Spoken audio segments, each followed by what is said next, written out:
que sempre agregam. Ministro chinês dos negócios estrangeiros está na Alemanha, pedindo a paz entre Ucrânia e Rússia. Essa também é uma mensagem importante. Então, alguém vai dizer que o ministro chinês dos negócios estrangeiros que está na Alemanha pedindo a paz entre Ucrânia e Rússia é agente do George Soros? Estão de brincadeira, né? Estão de brincadeira. Marta, por Deus, nem Cuba é antissistema. No sentido que Cuba não é um país que está fechado, não é? Para conversar com atores que eventualmente lhe façam oposição. Tá? Então, eu vou repetir a fala do Pedro. Pedro Franco, obrigado pela informação, comentário. Eu falei sem ler seu comentário, mas eu sei que você é um sujeito adulto, maduro. Então, tá aí. Ministro chinês dos negócios estrangeiros está na Alemanha pedindo a paz. Compartilhem informação importante. Ministro chinês dos negócios estrangeiros está na Alemanha pedindo a paz entre Ucrânia e Rússia. Essa também é uma mensagem importante. O ministro dos negócios estrangeiros da China é agente do George Soros também? Esse mesmo George Soros que o Steve Bannon e o Tharman, da Gabriel, aí andam utilizando tanto como sendo o único senhor de tudo, para mim, pode ser um gerente de alguma coisa, mas não é senhor de coisa nenhuma. Pode ser gerente de interesses, tá? Assim eu entendo. Ele é contrário ao governo chinês, é contrário ao governo iraniano, é contrário ao governo da Rússia. Então, vejam, há muitas contradições nesse discurso. Falta juntar Lé com Cré. Agora, vim para vomitar um monte de ódio, um monte de ressentimento, um monte de não contentamento, buscando fazer pequenos negócios, pequenas lojinhas, pequena miudeza. Então, meus amigos, aí a coisa muda de figura. Pedro Rossi, boa tarde, seja bem-vindo sempre. Tá? Então, eu quero dizer para vocês o seguinte. Em primeiro lugar, que guerra é um negócio que ninguém deseja.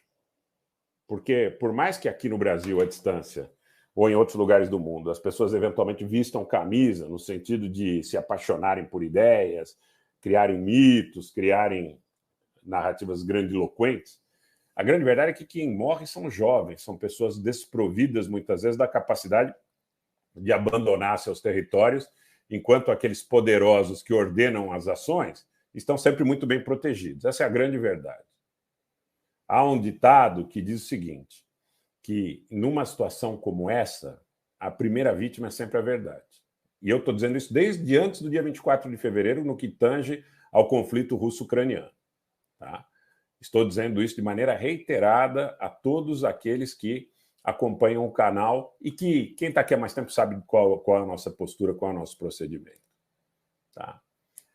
Eu quero dizer para vocês também que entendo que uma solução de paz que atenda, como falou, por exemplo, o comandante da Marinha da Alemanha, que estava na Índia antes do início do conflito, que atenda minimamente às exigências das partes, é melhor do que uma solução de continuidade da guerra. Alexandre Abbas, boa tarde, sempre simpática presença.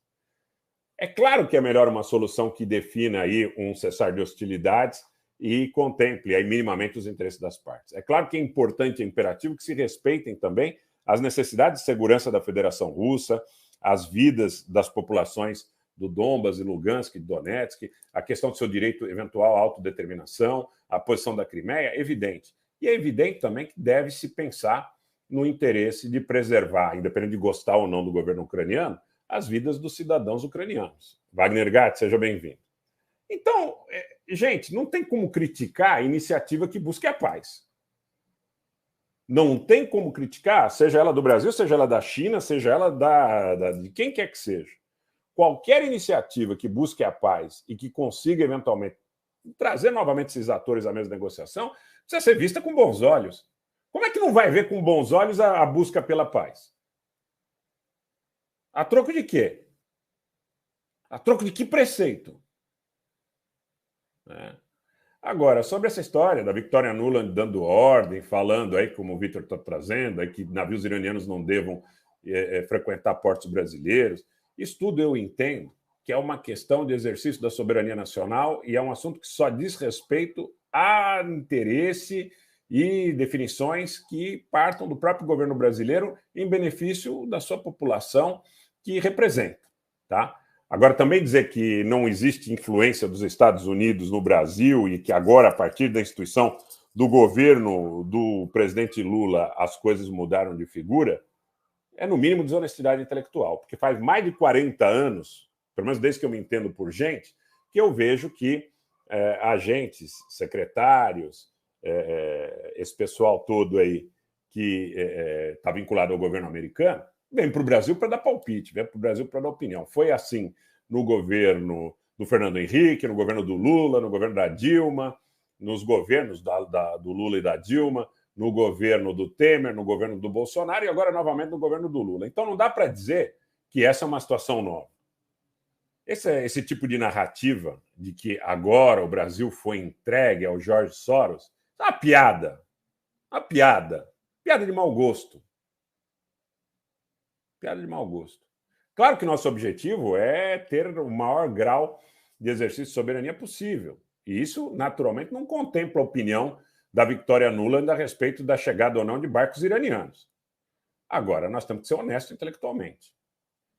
Se havia influência, se há influência, a desconstrução dessa influência se dá sob várias égides, inclusive sob a educação cívica e política da população. Não dá para fazer chorna, como dizem no Rio Grande do Sul, a respeito de posições políticas que contemplam interesse de um lado ou de outro, baseado em interesses de momento. Não é assim que as coisas funcionam. Não é assim que as coisas funcionam. Agora, entendo também que um mundo multipolar não é um mundo onde você tenha, na realidade, a distribuição de poder mais equânime entre os estados apenas. É interessante que nós falemos também sobre a questão dos oligopólios e dos grandes interesses internacionais que muitas vezes versam e prosam sobre como os estados nacionais devam agir. As coisas, eu entendo